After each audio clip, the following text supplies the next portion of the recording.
31st of January, Rabbi Levitt, Gemora. It's proper for a man. Morning, Phil. Good morning. Okay. Let's see what we could do over here.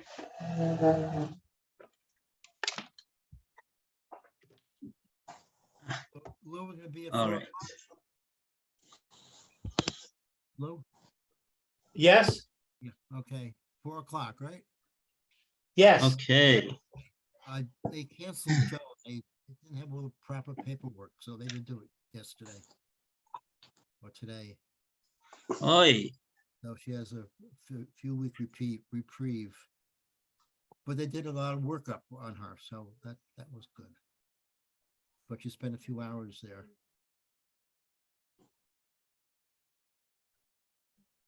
You know, Hashem controls. Okay. All right.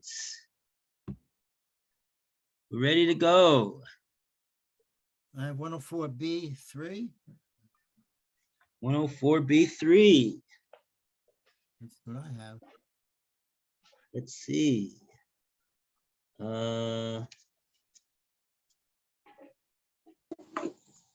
Yes, let's see. Where exactly did we get up to yesterday? I think we got up to the answer of Rav Nachman. Yes. Yes, the Gemora was confronted by a contradiction between two brises. One brisa said that the sons of the Gazlan who was Nishba B'Sheker would, yes, be required to pay the Chomish payment. And the other brisa said that no, they don't pay the Chomish payment. So Rav Nachman resolved the contradiction in the brises. The brises do not differ with one another, but they're talking about two different scenarios. And Rav Nachman said that the lokasha kan shahoda kan shalohoda. In other words, in the first brisa and the two cases of the Mishnah that said that the sons are chayav to pay for the chomish, is because the father was moda after he was nishba l'sheker, that he had in fact made a shua sheker, and that he really did do the gzela. And so therefore in that case, since the father was obligated to pay the chomish, so since it's chomish is a mammon payment, it's not a kapora payment, it's not a atonement payment. It's regarded as a monetary obligation, just like an unpaid loan. And so therefore the sons would be obligated to pay that chomish payment in that case. But in the case that we just mentioned over here, the last brisa, kan shalohoda. In that case, Rav Nachman says that talking in a case where the father never was modeh.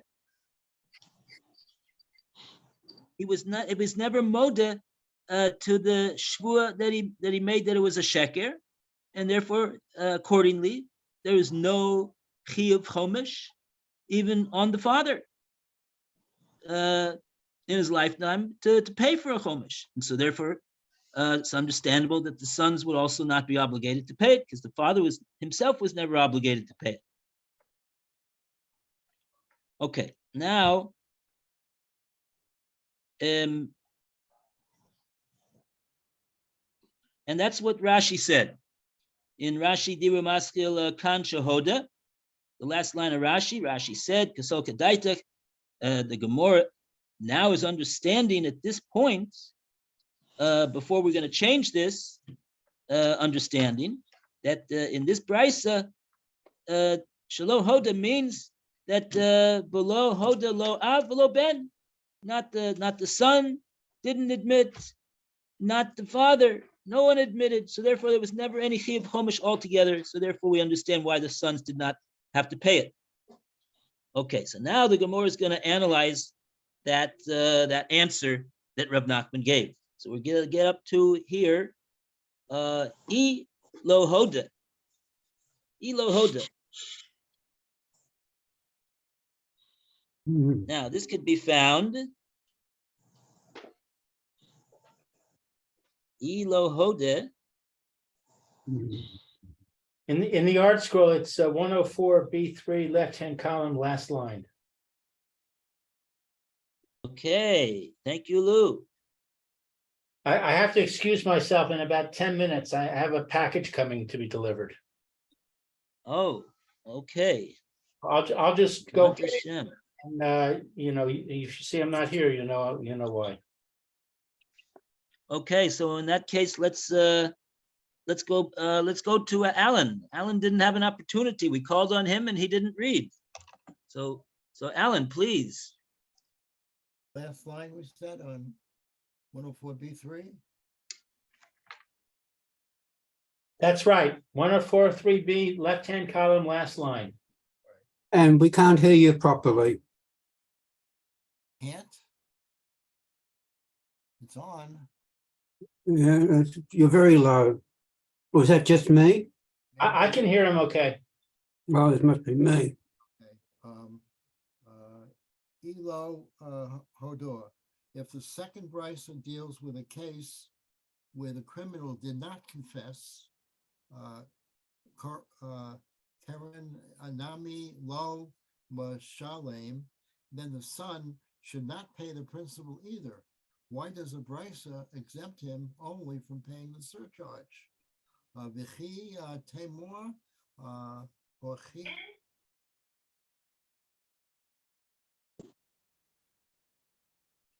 Okay.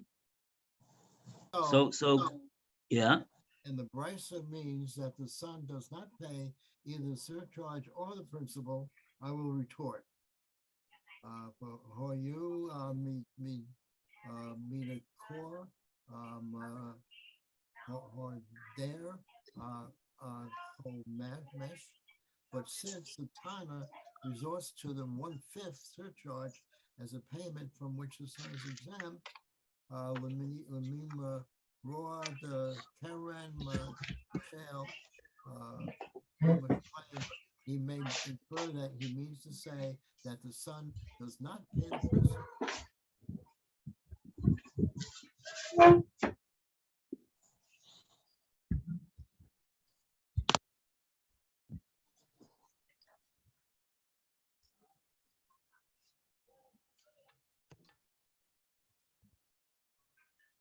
Alan, did you finish reading?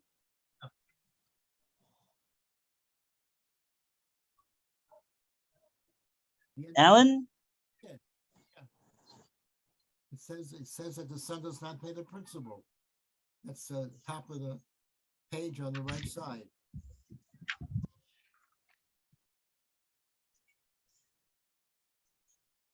Okay, so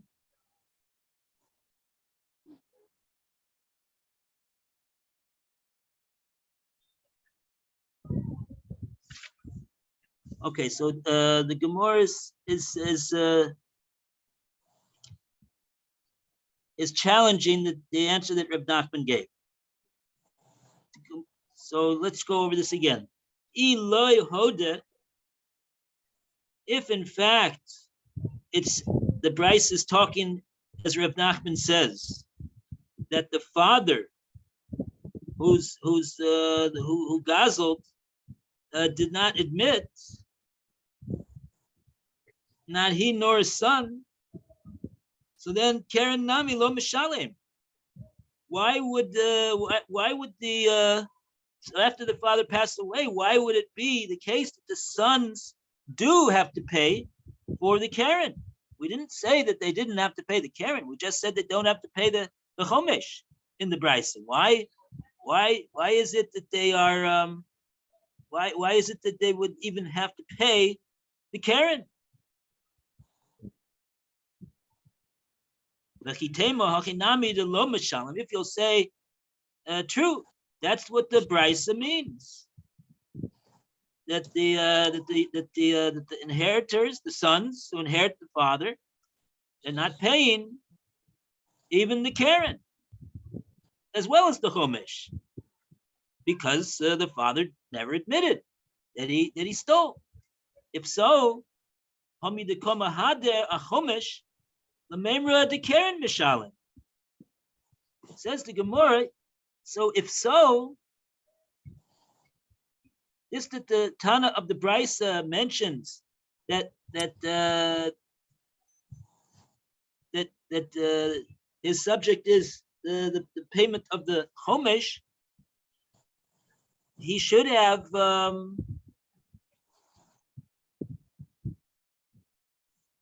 and saying that he's potter on the Chumash, the Tana, l'chora, he should have said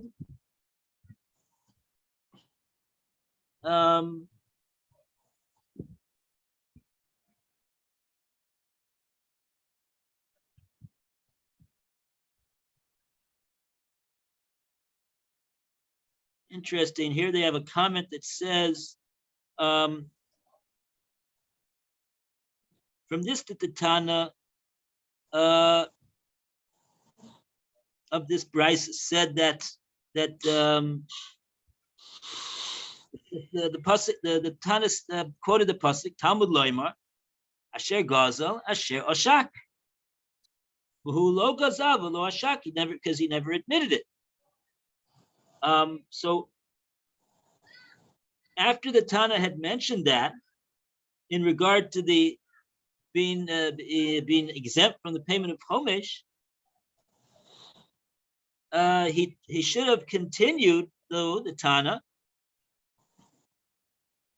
or we could say that we can infer from that if the Bryce is saying that he does not have to pay the Chumash, we can infer that he in fact did have to pay the Karen, because the Tana didn't mention about Emasai Eno Mishalim as Gezel Aviv.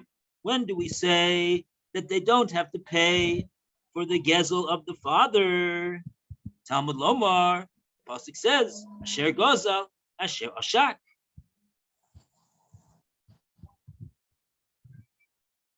But the focus of the Brisa is on the Chumash. Okay. So the implication is that he does have to pay the Karen. So the Gemora is challenging the answer of that Rav Nachman gave. So fine. So now we don't have any Rashi over here, do we? Yesh Talmud Ka'amar Mar. Not, doesn't look like it. This next Rashi sounds like it's further on in the Gemora. Let's try going further in the Gemora. Let's see what the Gemora has to say over here. But Od Tanya. Roy, would you like to continue? Okay. The odd Tanya. And furthermore, it was taught explicitly in the next segment of that very Brisa.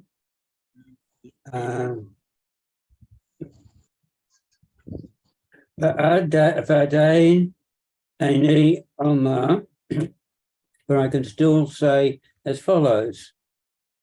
Amati Hu Mishalam Keren Al Gezel Aviv.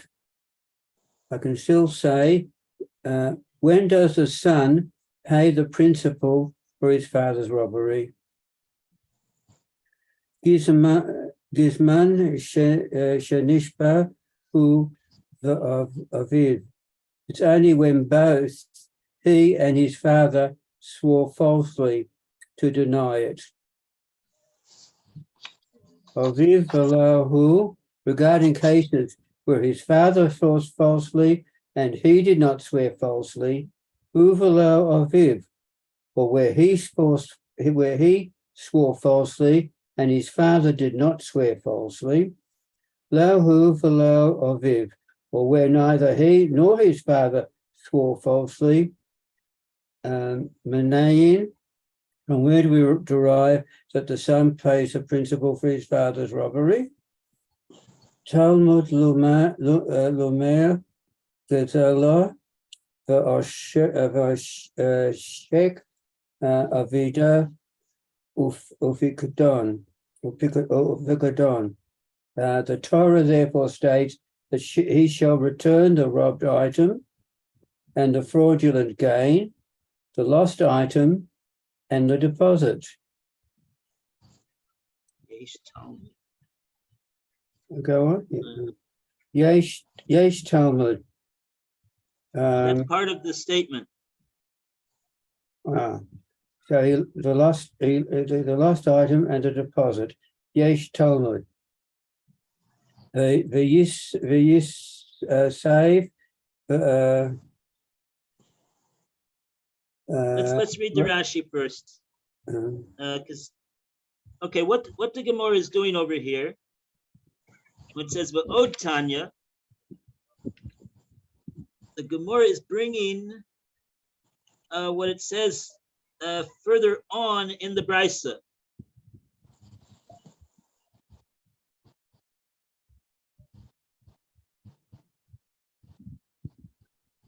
So the first part of the Brisa the Gemara already brought. That was in regard to the subject of the sons being exempt on the Chumash. And now the Gemara is bringing from further on, I believe, in the Brisa, that the Brisa itself deals with the issue of the obligation to pay, the son's obligation to pay for the Karen of the father's gezel. So over here, what is the Brisa saying exactly? Emasai hu mishalim Karen. When is it that the ben of the Goslin will pay for the Karen, meaning to have to pay for the gezel of the father, the Karen, al gezel ovi. Bisman shenishbahu hu va'avi. In the event that both of them were nishba l'sheker, both of them, both the father as well as the son, avi v'lo hu, or if the father but not the son, or hu v'lo avi, the son and not the father, or what? Or then the Gemara says, what about lo hu v'lo aviv? If neither one of them did, neither one of them swore falsely, Minayin, where do we know that in that case, or in all these cases apparently, that regardless of who swore or didn't swear, these are all cases where either both of them, or one of them, or neither one of them swore falsely. It makes no difference. Minayin, where do we know that nevertheless the son is going to be obligated to pay for the Karen of the gezel? Talmud loimer gezela ba'oshek ba'aveda upikadon yesh Talmud. So this doesn't it's not apparently clear from this statement where it is that we see that the son is going to have to pay for the gezel of the father. Perhaps Rashi will explain to us where it is that we see from this brisa that that's going to be the case. So let's take a look at Rashi over here. I don't know if that's really, I don't know, because the Rashi that it's talking about says Yesh Talmud Ka'amar Mar. I don't see where it says Yesh Talmud Ka'amar Mar. Well, Rashi has the last words of our Gemara are Yesh Talmud. Right. It That doesn't say seems to be the last. Rashi, yeah, Rashi seems to have a. Oh, you think that's further in the Gemara, Phil? No, it's further in the I see Gemara. what you mean. Yes, it is further in the Gemara. You're right. Okay, so perhaps the Gemara is going to explain for us right now. but that's the in other words, it says in the pasuk over here, Heshiv is Agzela Sher Gazel, and he shall return the gezel that he stole. And in the case of the Oshek, and in the case of Pikadon, or in the case of the Aveda, he should return that which doesn't belong to him. And from this that the Torah wrote, all these different cases, Izela and Oshek and Aveda and Pikadon, says the Gemora, Yesh Talmud. So those words are not from the pasuk. We have to see what those words mean. I'm hoping very much that the next Gemara is going to analyze those words. Yesh Talmud. What does the Brisa mean by those words? So we go to V'Yosef Rav Huna. Who'd like to read next? Lou, is Lou available? No. Phil, can you read the Gemara? Well, let me just find where in the Gemara it is. I see the article. I'm trying to find where you are. What was the tell me? Let's see where we are. 1, 2, 3, 4, Yeah, 5, 6. The Gemara, not the article. Yosef Rav Huna. So the Oh. first word in the line is Oshek. Avedo Okay. Pikadon. And then it says Yesh Talmud. Then it says Yosef Rav Huna. Okay, now the Yosef Rav Huna, that's what we're up to. We're up to the Rav Yeah. Huna was now there. Was now sitting there. Just lost my place again. The Komar, and it says Laha Shmata, and I have this, and I'm telling this teaching. Omadlei, he said, Omadlei, Rabba said to him, Beret, in his Beret, he said to my son there, here it is, Yesh Talmud Ka'amama. There is a Talmud, it's like a question there. Is their teaching that the master is teaching, or Yishtalmu Ka'amar Ma. Okay, so the question is, he's changing the word. Is it really mean that there's a teaching, or that the Talmud that they will have to pay, that the master says? That's the question. He's really saying Yesh Talmud, Yesh Talmud. He's changing the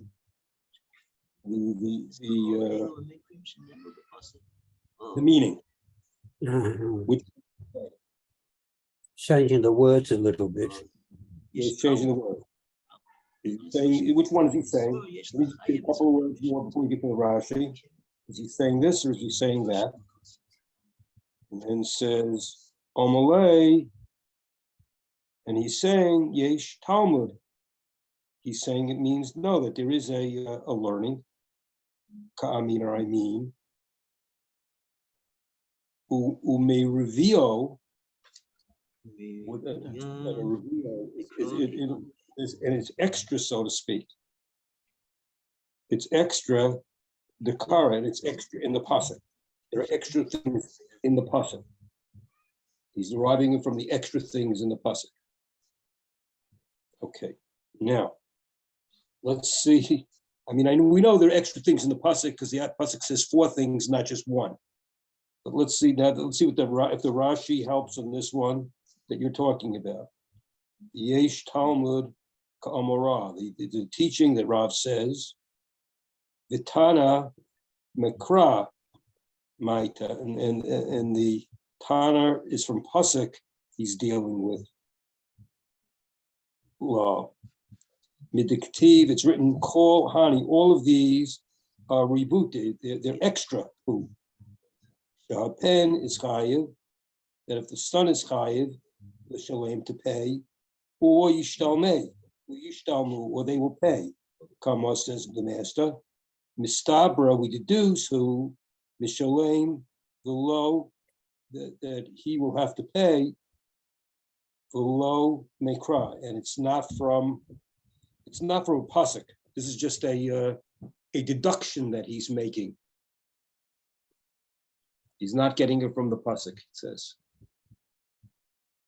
Right. Okay. So in other words, Rav Huna is there with his son Rabbah, and he's discussing this matter of this pasuk that we mentioned over here that says that has all these different cases. Heshib as a ksela, and he will return the gezel asher gozel that he stole.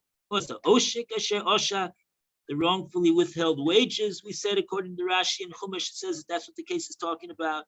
Oh, as a pikadon asher hafkad, or the object that was entrusted to him to be a shomer for.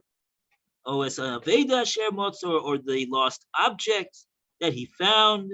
So in all these different cases where he has something that doesn't belong to him, and the Torah enumerates all the many different ways that it could be that somebody has something in his possession that doesn't belong to him, and all of them it says he should return that thing that doesn't belong to him.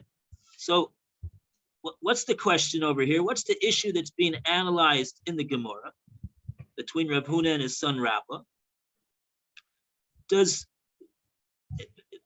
And we're assuming that this obligation would apply to the son as well, because that's what the Bryce said, that we're understanding that the son is going to be obligated to pay this Karen. And so the question is, on what basis is the son obligated to pay this Karen? So he's got two choices over here, Rav Huna. He says, when it says Kamar it means what does the Tana? Mar is referring to the master who's the Tana of the Brisa. And we're trying to fathom his intention. What was his intention when he to say over here the source for the son's obligation? Is it based upon something called Yesh Talmud, or is it based upon something called Yish Talmud? And according to the way that Rashi's explaining over here, Yesh Talmud means that we're learning from the kfelis. We're learning from the fact that the pasuk itself mentions so many different ways that it could be that a person has something in his possession that doesn't belong to him. And why does the Torah need to mention all these different ways that he's got something that doesn't belong to him? We know that there's many different ways it can happen. So what's the big deal? He's got to return it, no matter how it doesn't belong to him. The reason it applies in all cases, but the reason why the source for the obligation of the son to pay, not just the father to pay, but even the son who didn't do it, is the fact that the Torah went out of its way to mention all these different cases. That's called Yesh Talmud, that we could derive it from the kfelis of the pasuk. Or do we say, no, that's the why the Torah mentioned all these different cases is for some other reason. But Yesh Talmud, it stands to reason. It's a svara that obviously it doesn't matter how it was that it got into his hand, but if it doesn't belong to him, then the Torah is saying that he's got to return it. Not only the father who caused it to be in his hand with Shelo Kedin, but even the son who actually didn't do anything to cause it to be in his hand improperly. It just got inherited in the estate when the father passed away. So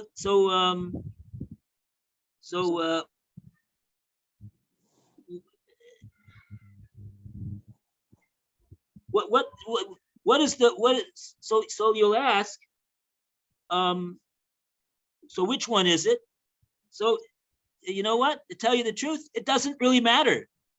Because what did the Gemora, you have to understand, what did the Gemora bring this part of the Brisa for? The Gemora is bringing this part of the Brisa to show us that whatever it is, whichever way it is, whether it's Yesh Talmud, whether it's Yesh Talmud, either way, we're explaining with the understanding that the son, in fact, does have to pay the Karen. And we're just wondering what the source for his obligation is. But the fact that he has an obligation to pay for the Karen is clear. And so therefore, we cannot accept the answer that Rav Nachman said previously that the father never admitted to the never swore falsely on the gezel, and therefore he wasn't obligated to pay the chumash. Because if so, then there would be no obligation on the Karen either for the sons. And we see from this Bryce over here, and the way that Reb Huna and his son analyzed it, that they understood certainly that there is an obligation of the son to pay.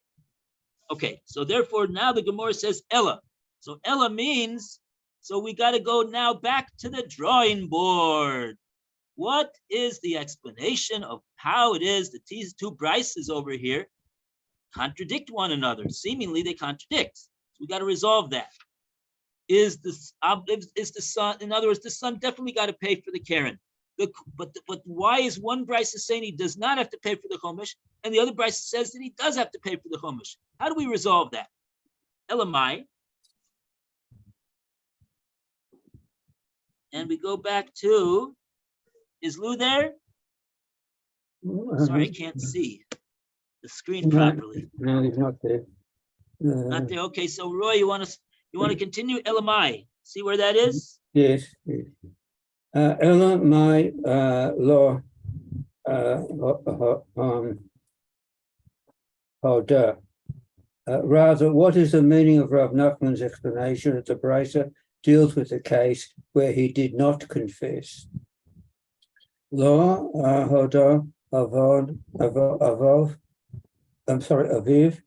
Vahoda, Beno. It means that the father did not confess, but his sons did confess.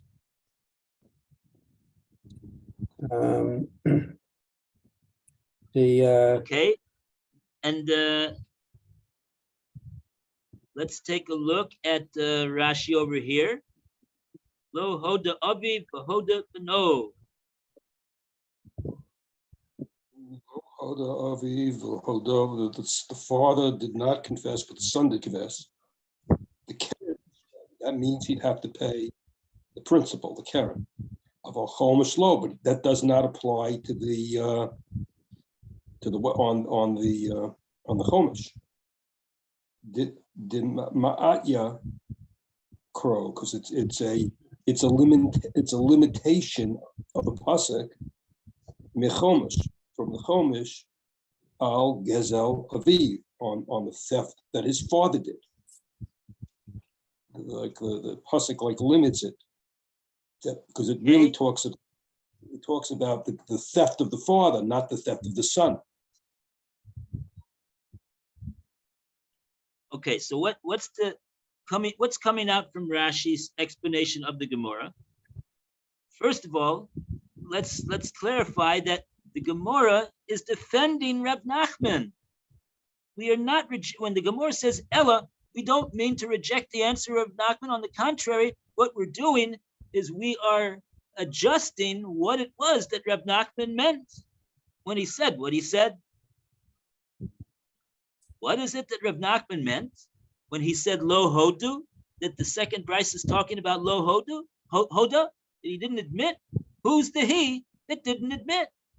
Lo hoda aviv, the father is the one that Reb Nachman meant to refer to exclusively, that he did not admit to swearing falsely, and when he swore that he did not steal anything, that's the way he took leave of this world. But and therefore, since the father never admitted the shua was a shua sheker that he made. So there's no obligation to pay chomish, because the whole obligation to pay chomish is when the one that stole admits that he swore falsely, that he did not steal, but he never admitted. So that's the explanation of why it is that the sons don't have to pay for the chomish, because the father was never obligated to pay the chomish in his lifetime. But but Hoda Beno, the son admitted, not that the son swore, but the son admitted to the gezela. He admitted to the gezela. He didn't swear falsely, but he's admitted to the gezela of the father, says Rashi.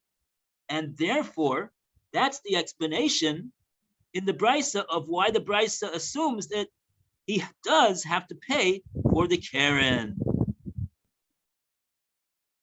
Because if the son would also have sworn falsely and never admitted in regard to the father's gezel, so that's what the Gemora's question was. Then if so, then there would be no chiyuv on the Karen itself. But since the son did admit, he's chayiv to pay the Karen, but not the chomish, because the father never admitted.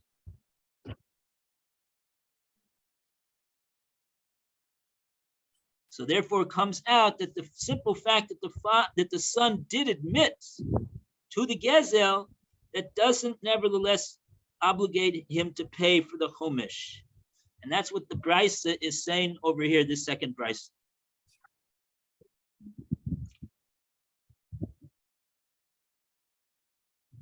Okay, we got 5 more minutes. We did the Rashis, and now the Gemora has a follow-up question.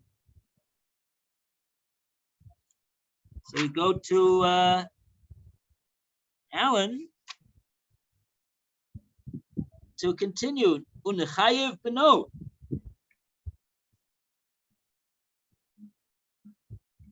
This is the third line from the bottom of where the narrow lines conclude. It's the 5th line from the bottom of the page. Unechayev beno.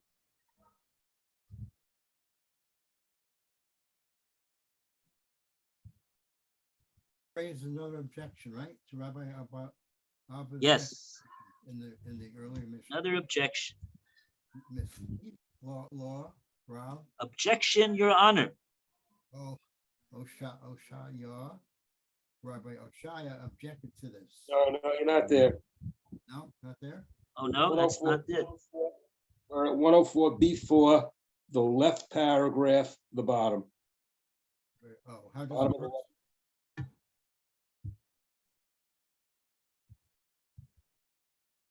What part of the paragraph? It starts there.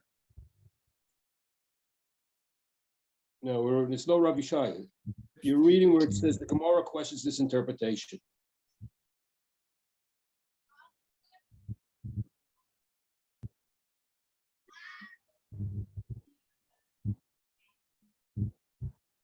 The Gemara raised an objection, right, to Rabbi Abba's explanation.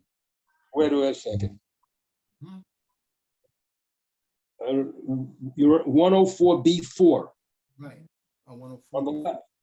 Sorry, okay. One page.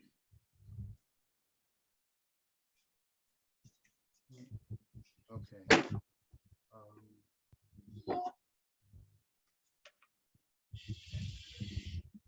So which line is it now? 104B4. The Gemara questions this interpretation. It's at the bottom, near the bottom. The second paragraph from the bottom.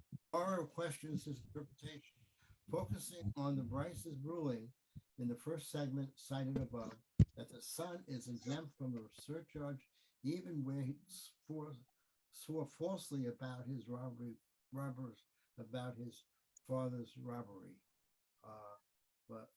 Nichayev, Beno Chomesh, Ashbo, or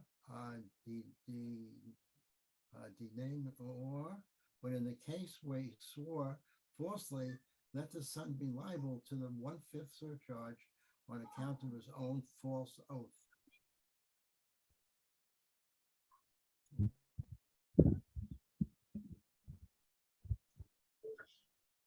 So the Gemara is raising a difficulty with the answer that the Gemara just gave. The Gemara just gave an answer that Reb Nachman said, Lo Hodu, was only referring to the father. The father was not Moda, that he gazeled, but the son was Moda, that he gazeled. So the Gemara says over here, if so, that the son was Moda to the Gezel, so but the Brisa says that even in the case, the Brisa was talking about the shvuas that the father and the son made. And it said one of the cases was even if both of them make a shvua, even if both of them make a shvua, hu ba'aviv, b'zman shenishba hu ba'aviv. In that case, we say that he won't have to pay for the chomish. But the Gemara is saying, what? I don't understand what the son is. How can the son swear to the Gezel? If the father stole it, only the father can swear that he stole it. How can the son swear my father stole it? Okay, that's a good question. It was bothering me as well. I mean, how does, in other words, someone could swear about something that he has personal knowledge of. It's not possible that the son has personal knowledge of the fact that the father stole it. I mean, he could if he was there, but I'm just saying in the general case, unless we're going to say that this is a case where the son was actually present, how can he swear? Actually weirder because it's saying he admitted it. So he's admitting the theft. So if he's admitting the theft, what is he swearing falsely on?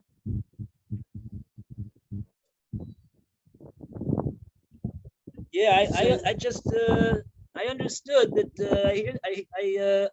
I also was bothered by the question, and I just assumed that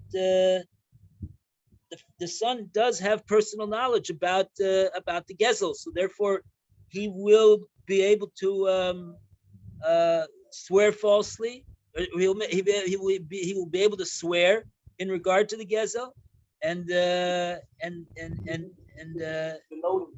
we didn't read the Rashi on anyway yet, and it's actually time, but it has to do, it's timing. There's a confession after he swore already. So that's the problem. So Yeah, does that get him more? There's a footnote in the English that says that there's a Rashi on this.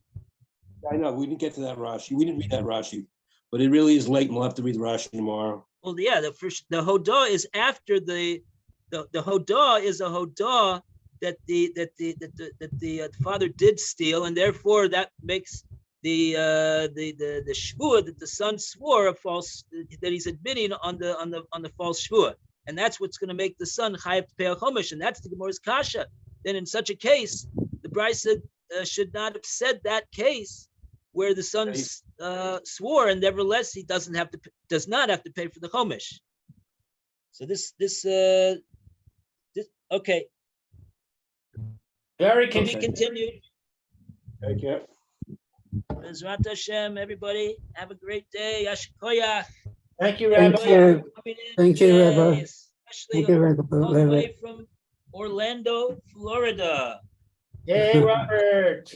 4:30 in the morning. A round of applause. Robert. Wow.